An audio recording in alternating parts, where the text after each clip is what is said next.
Приветствую всех. Сегодня мы можем поговорить с братом Джей Ди Венса о войне и ее последствиях.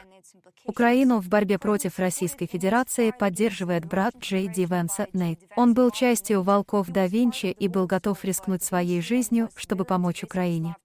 Нейт отличился в армии США, а затем решил помочь в украинской борьбе. Нейт, рада вас видеть и спасибо, что присоединились к нам. Рад встрече. Мистер Венс, я хочу начать со следующей новости. Протесты против тарифов, введенных президентом США Дональдом Трампом, распространились по всем Соединенным Штатам. Люди также вышли на улицы в европейских городах, сообщают The Guardian и Reuters. Во Флориде несколько сотен демонстрантов вышли на улицы в знак протеста против политики президента. Они скандировали лозунги и поднимали плакаты с резкими высказываниями в адрес Трампа и его сторонника Илона Маска. Что широкомасштабные демонстрации в Соединенных Штатах и Европе говорят о глобальном восприятии внешней и внутренней политики США. О чем, на ваш взгляд, говорят эти протесты? Об уровне общественного недовольства администрацией президента Трампа. Я думаю, что вы, вероятно, спрашиваете не того парня, когда речь заходит об общественном восприятии. Я не хочу уводить вопрос в сторону, но когда вы смотрите на эти видео, кажется, что людей много, но вы знаете, в Соединенных Штатах почти 400 миллионов человек. Так что в совокупности это довольно небольшое количество, и протесты на самом деле не такая уж редкость. Просто политическая система США имеет две партии. Возможно, это странно для многих людей в Европе, но у нас всегда есть одна сторона, которая выиграла, а другая проиграла. И я думаю, что вы видите, что сторона, которая проиграла эти выборы, просто организуется и начинает свое оппозиционное движение. Так что да, я не знаю, я не тот парень, которого стоит спрашивать. Я по-другому на это смотрю. Я хорош в работе на нефтяных месторождениях и в стрельбе из оружия. Это не мой вопрос. Да, я понимаю. Но только ваше мнение, как вы думаете, как этот протест может повлиять на будущие политические решения правительства США, особенно в отношении тарифов и международной торговли, и не только? Я не думаю, что какие-либо правительства обязательно основывают свою политику на протестах, но я думаю, что администрация будет смотреть, например, на то, что у них есть свои собственные системы опросов, где они пытаются установить, насколько популярны или непопулярны вещи, и они будут принимать свои решения на основе этого.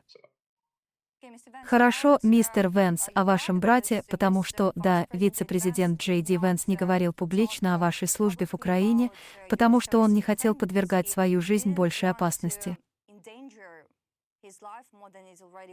Он сказал Fox News 11 марта, Джей Ди Венс сказал Fox News, цитирую, что касается его критики, «У меня нет интереса спорить с ним публично, но я чувствую необходимость затронуть одну конкретную проблему». Я не знаю, почему Нейт почувствовал необходимость обратиться в мой офис в Сенате, а не к своей маме, папе или сестре, с которыми я регулярно общаюсь.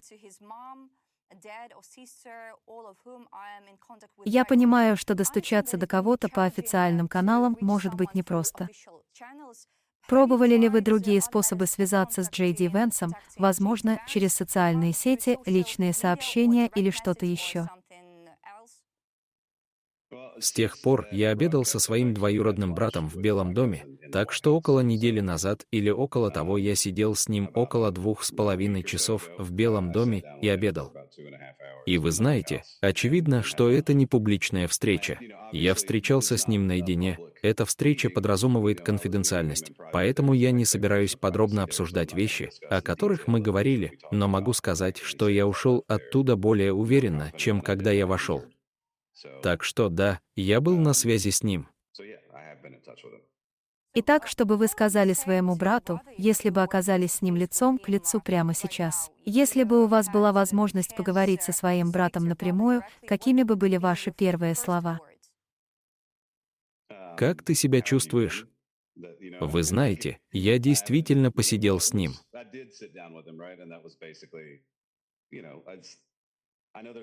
И это было, знаете, несмотря на всю политику и большие события, которые попадают в новости, он для меня семья. Итак, первый вопрос был «Как ты?». Что касается политических вопросов, знаете, я не собираюсь вдаваться в подробности о вещах, которые мы обсуждали, потому что там ожидают неприкосновенности частной жизни.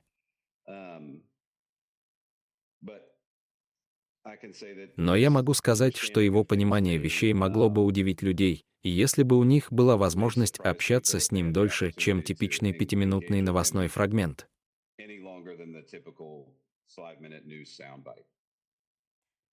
Про опыт службы в украинской армии, Бахмуте, Купянске, Клещеевке, Авдеевке, Угледаре, а вы были, как я понимаю, везде.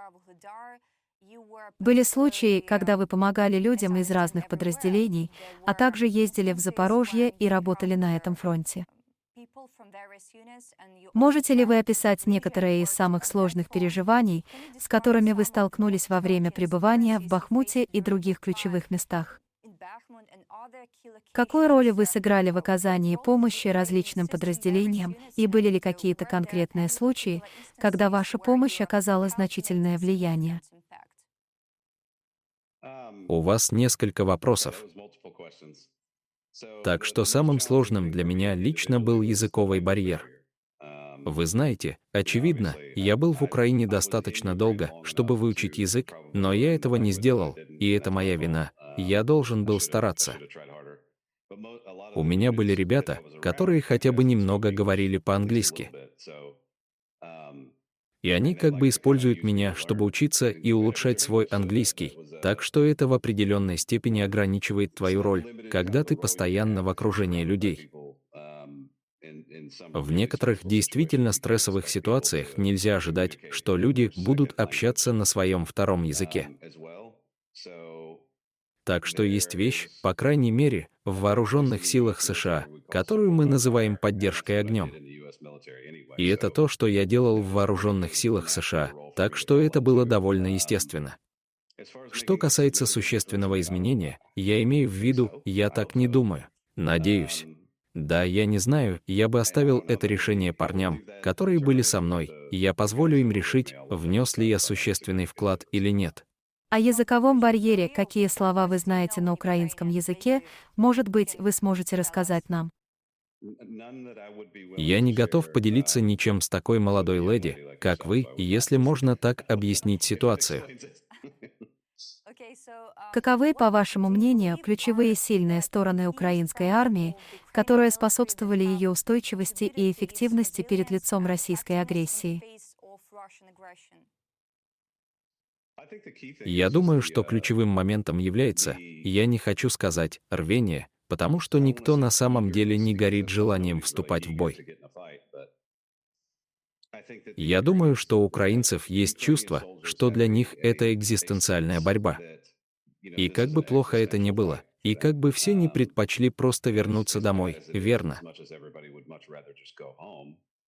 Я имею в виду, что никто не хочет жить в окопе, знаете, в грязи и в постоянном бою, но они понимают, что если они не выполнят свой долг, то альтернатива будет хуже.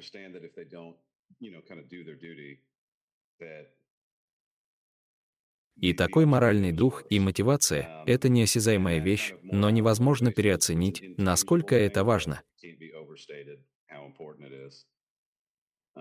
Так что да, я думаю, что общее отношение украинца, среднего украинского солдата, вероятно, самая большая сила. Как вы оцениваете состояние боевой морали и боеготовности украинцев, и есть ли конкретные сферы, где можно было бы улучшить благополучие солдат или системы поддержки? Что касается улучшений, во-первых, я думаю, что общий моральный дух и благосостояние, очевидно, что Украина справляется со своей работой лучше, чем их соперник. Но что касается того, можно ли его улучшить, безусловно. И это не обязательно оскорбление Украины. Просто это никогда не бывает достаточно хорошо, верно? Если вы участвуете в конфликте, и у вас есть потери, есть возможности для улучшения. И ради тех ребят, которые все еще находятся в окопах, ваши командные структуры наверху никогда не должны чувствовать себя комфортно в текущей ситуации. Они всегда должны думать, как я могу улучшить это. Я не чувствую себя комфортно, обсуждая их перед камерой. Но есть способы улучшить коммуникацию, то, как информация поступает от ребят на местах к вышестоящему командованию. Это как готовность поделиться плохими новостями со своими командирами. Иногда есть причины, почему дела идут плохо. И если командиры не понимают реальных причин этого, то они будут принимать плохие решения, основываясь на полученной информации. Итак, очевидно, что оборудование — это трудно исправить, но убедиться, что все экипированы последовательно в бригадах и батальонах и тому подобном, я понимаю всю сложность. Эти проблемы требуют постоянной работы и совершенствования. Я думаю, есть области для улучшения. Можете ли вы рассказать, чем служба в корпусе морской пехоты США отличается от службы в вооруженных силах Украины? С точки зрения подготовки и организации, в чем ключевые различия в тактических подходах и методах ведения боя между американскими и украинскими военными подразделениями? Я думаю, из всех крупнейших ВВС на планете, ВВС США на первом месте, на втором — военно-морские силы США. Так что воздушная мощь меняет все. Очевидно, тактика будет меняться в зависимости от того факта, что вы можете доставлять высокоточные боеприпасы практически в любую точку планеты по своему желанию. Это то, чего у украинской армии не будет в ближайшее время. Так что это ограничивает вещи. Но на самом деле сосредотачиваться только на тактике довольно глупо, верно? Наша тактика будет определенной благодаря доступу к активам, которых нет у Украины. И я думаю, что самое большое различие, которое можно перевести, это коммуникация. И когда я говорю о коммуникации, я имею в виду не только использование радиостанций, я имею в виду структуру, в которой вы передаете информацию от одного человека к другому, и способ, которым вы сообщаете о целях миссии. Я думаю, что она гораздо более надежна, чем вооруженные силы Соединенных Штатов. И знаете, надо отдать должное Украине. Они очень хорошо справляются с тем, что у них есть. Украина за короткий срок превратилась из небольшой армии в большую в условиях боевых действий. Так что некоторые из этих вещей, удивительно, что они справились так хорошо, учитывая обстоятельства. Европейские чиновники и официальные лица НАТО подчеркивают, что сильная украинская армия, подкрепленная европейскими гарантиями безопасности, остается наиболее эффективным сдерживающим фактором против будущей российской агрессии для обеспечения долгосрочного мира в Украине и Европе. А генеральный секретарь НАТО Марк Рютте дал интервью украинскому изданию «Новый голос» и заявил, что первым уровнем гарантий безопасности для Украины должен быть украинский, который, по словам Рютте, является первой линией обороны сдерживания. Как вы оцениваете нынешнее состояние готовности украинских военных служить основным рубежом обороны от российской агрессии и какие направления, на ваш взгляд, нуждаются в дальнейшем усилении? Я думаю, что он абсолютно прав. Я имею в виду, что нет никаких реальных гарантий безопасности ни от кого за пределами Украины. Все эти гарантии не являются существенными. Вы знаете, просто клочки бумаги, так что Украина в конечном итоге несет ответственность. Вы знаете, как начало и конец их собственной безопасности. Что касается военных, я имею в виду, очевидно, что действительно трудно улучшить ситуацию, пока вы в настоящее время находитесь в борьбе. Очевидно, что на военных оказывается большое давление. Я постоянно слышу, вы знаете, что в самой Украине, в стране, нет недостатка в людях. В украинской армии есть нехватка пехотинцев, и я думаю, что есть проблема с набором персонала. И эта проблема с набором персонала иногда основана на проблемах со связью, о которых я говорил ранее. Я думаю, что если ребята отправляются на операции, и эти операции идут не очень хорошо, И кажется, что структура командования как бы оторвана от парней, которые находятся на земле и на самом деле участвуют в боевых действиях. И тогда происходят миссии, которые идут плохо. Ребята, которые выживают после этих плохо выполненных миссий, они разговаривают со своими друзьями дома и говорят им: «Эй, может быть, это не имеет смысла». И все может казаться неорганизованными.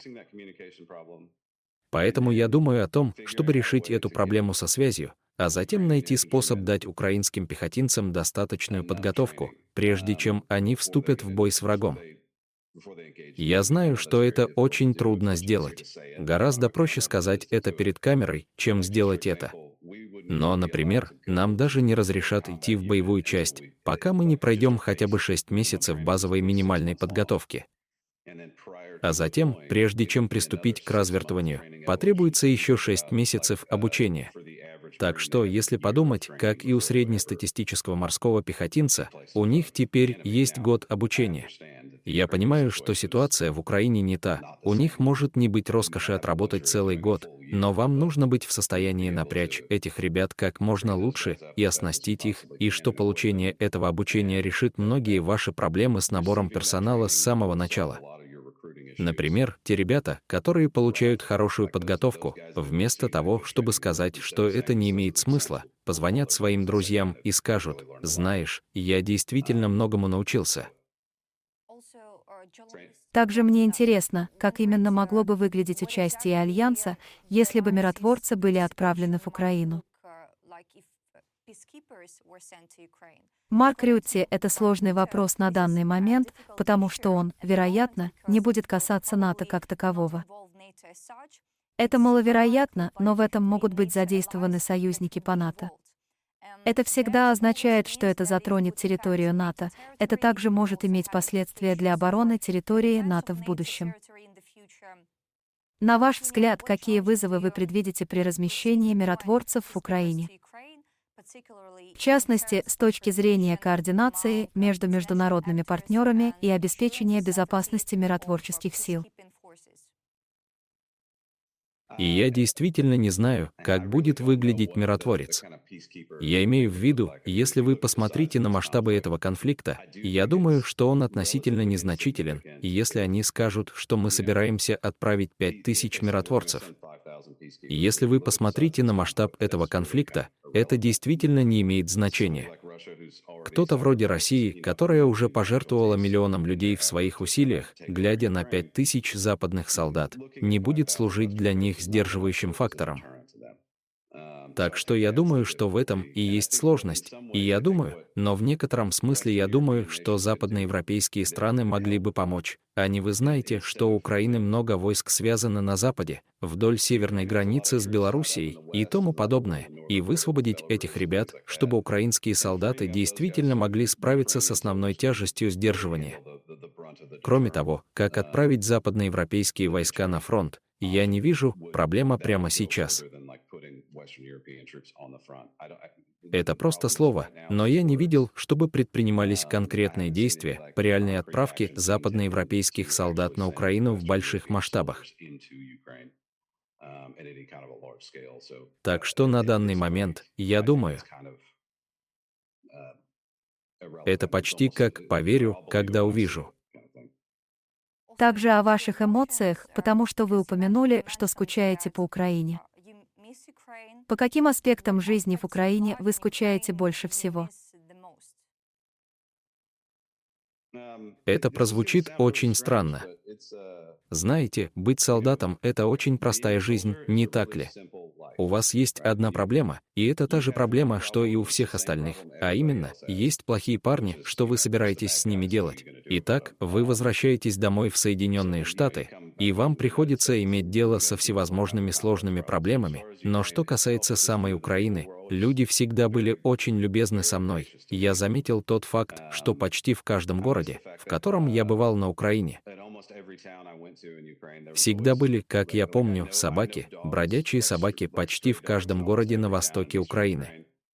Так я и запоминаю, в какой деревне я был, потому что кто-то скажет: «Помнишь ту черно-белую собаку?» Я такой: «Да, я помню ее». А также кофе. Я знаю, это звучит очень глупо, но Ваш кофе намного лучше, чем наш в США. Кофе. И, может быть, вы можете поделиться какими-то памятными моментами или связями, которые вы приобрели во время пребывания в Украине, о которых вы до сих пор вспоминаете. Кофе, может быть, что-то еще. Нет, я имею в виду, что в этом нет ничего конкретного. Но знаете, вы заводите друзей. У меня теперь есть друзья, которые находятся там, и теперь очень трудно иметь возможность взаимодействовать с ними каким-либо значимым образом. И это прискорбно. И другой аспект этого, знаете, когда вы вкладываете столько времени и усилий во что-то, и уходите, я имею в виду, мне пришлось уйти, верно? Это был вопрос безопасности. С моей стороны, было бы действительно неуместно. Но да, вы чувствуете, что оставили что-то незаконченным. И вот с чем трудно бороться, так это с тем фактом, что я чувствую, что не достиг того, чего хотел достичь, то есть довести дело до конца.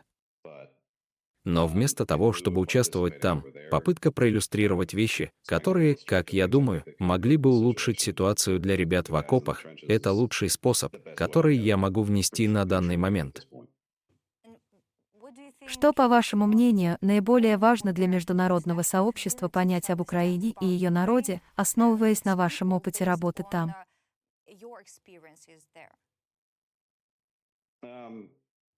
Для меня, особенно для США, я думаю, когда я общаюсь с украинцами, они очень напоминают мне консервативных американцев. Знаете, они очень ориентированы на семейные ценности. Они очень, знаете ли, очень ориентированы на семью.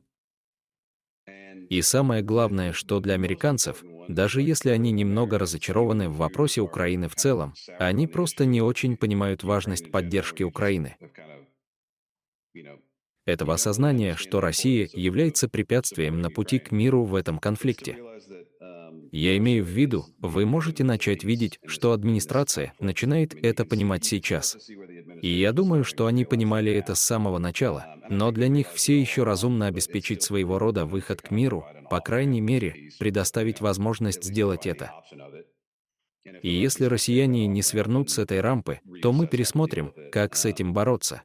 Но главное, что Россия не является другом ни США, ни Западной Европы. Они видят в нас врагов, правда это или нет. Это как-то неуместно. Именно так они нас видят. Так что они будут относиться к нам как к врагу, несмотря ни на что. И если позволить им преуспеть здесь, это подбодрит их делать больше. И немного о линии фронта, потому что сейчас я вижу, что в Институте изучения войны заявили, что темпы российского наступления в Украине неуклонно снижаются.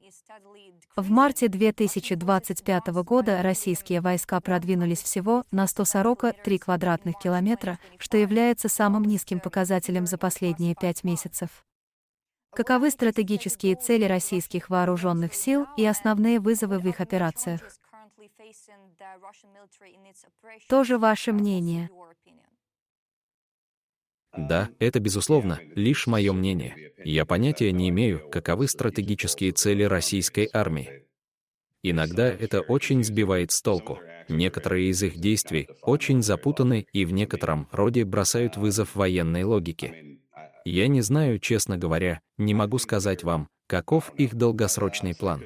Изначально это было очевидно, но я думаю, что теперь они просто реагируют на тот факт, что их планы не работают.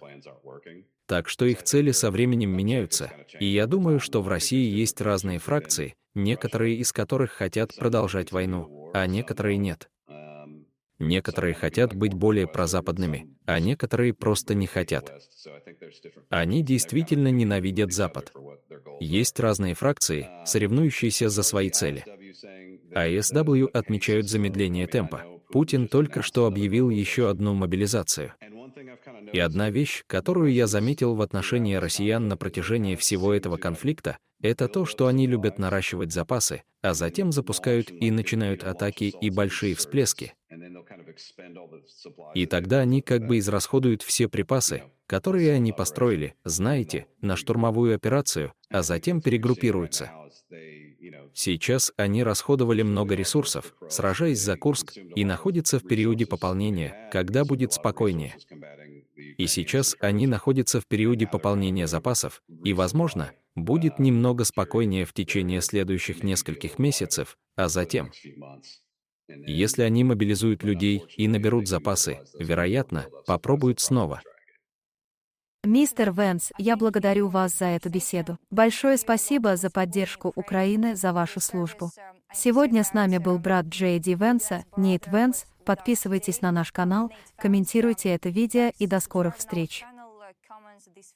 Мистер Венс, спасибо еще раз. Дякую. И до встречи.